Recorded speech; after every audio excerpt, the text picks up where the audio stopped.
Assalamualaikum warahmatullahi wabarakatuh. Alhamdulillah, assalatu wassalamu ala rasulillah wa ala alihi wa sahbihi wa mawalah. Amma ba'd. Kaum muslimin yang dirahmati Allah, suatu hari ketika Rasulullah sedang tawaf, mendengar seorang Arab Badui tawaf di depannya sambil mengucapkan zikir, "Ya Karim, Ya Karim." Rasulullah menirukannya, "Ya Karim, Ya Karim." Orang itu berhenti di salah satu sudut Ka'bah, lalu berzikir lagi, "Ya Karim, Ya Karim." Rasulullah pun menirukannya, "Ya Karim, Ya Karim." Merasa seperti diperolok-olokkan, orang itu menoleh ke belakang lalu berkata kepada Rasulullah, "Wahai orang gagah dan tampan, apakah engkau memang sengaja memperolok-olokkanku karena aku ini orang Arab Badui? Sungguh, kalau bukan karena kegagahan dan ketampananmu, aku tentu melaporkanmu kepada kekasihku Muhammad Rasulullah." Mendengar perkataan orang Arab itu, Rasulullah bertanya, "Apakah engkau ini belum mengenal nabimu, wahai orang Arab?" "Belum." "Lalu bagaimana engkau beriman kepadanya?" tanya Rasulullah. "Aku percaya dengan mantap atas kenabiannya, walaupun aku belum pernah melihatnya.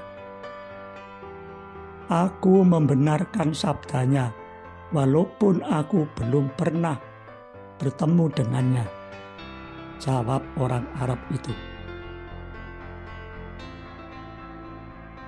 Mendengar jawaban orang Arab itu, Rasulullah berkata,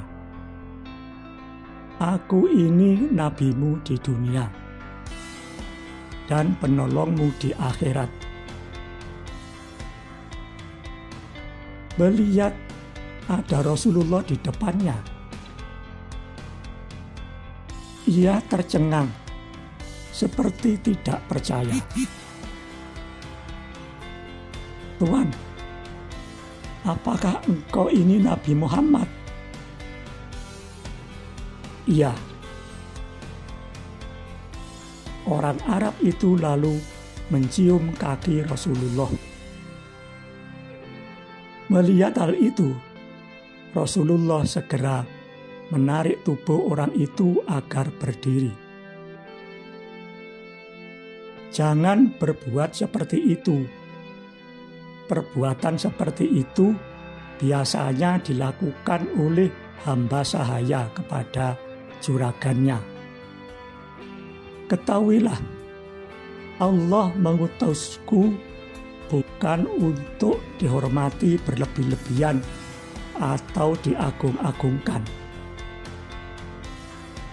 Aku diutus oleh Allah untuk membawa kabar gembira bagi yang beriman dan berita menakutkan bagi orang yang ingkar." Saat itu Jibril turun membawa kabar dari langit, lalu berkata, "Wahai Muhammad, Allah mengucapkan salam kepadamu dan berpesan, katakan kepada orang Arab itu agar dia tidak terpesona belas kasih Allah. Katakan kepadanya bahwa Allah akan menghisapnya di akhirat kelak. Allah akan menimbang amalnya, baik yang kecil maupun yang besar. Setelah menyampaikan berita itu, Jibril pergi.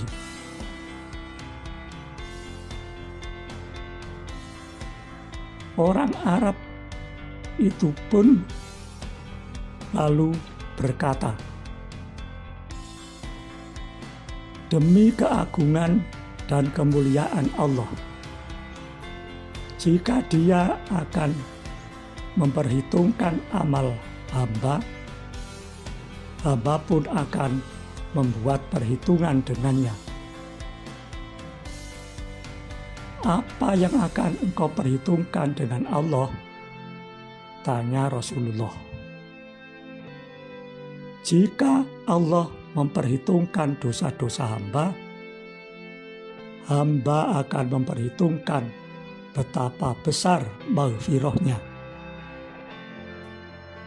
Jika Allah memperhitungkan kemaksiatan hamba, hamba akan memperhitungkan betapa luas ampunannya. Jika Allah memperhitungkan kekikiran hamba, hamba akan memperhitungkan betapa besar kedermawanannya." Mendengar kebenaran kata-kata yang diucapkan orang Arab itu, Rasulullah menangis. Air matanya meleleh membasahi janggutnya. Melihat hal itu, Jibril turun kembali dan berpesan, "Wahai Muhammad, Allah menyampaikan salam kepadamu dan berpesan, berhentilah engkau menangis. Ketahuilah, tangisanmu itu membuat malaikat penjaga ars lupa akan bacaan tasbih dan tahmidnya, sehingga ars berguncang. Katakan kepada temanmu itu bahwa Allah tidak akan menghisapnya. Allah tidak akan memperhitungkan kemaksiatannya. Allah sudah mengampuni segala kesalahannya, dan Dia akan menjadi ahli surga menemanimu di akhirat kelak." Mendengar kabar gembira itu, orang Arab tersebut menangis karena tidak mampu menahan rasa haru. Semoga bermanfaat. Assalamualaikum warahmatullahi wabarakatuh.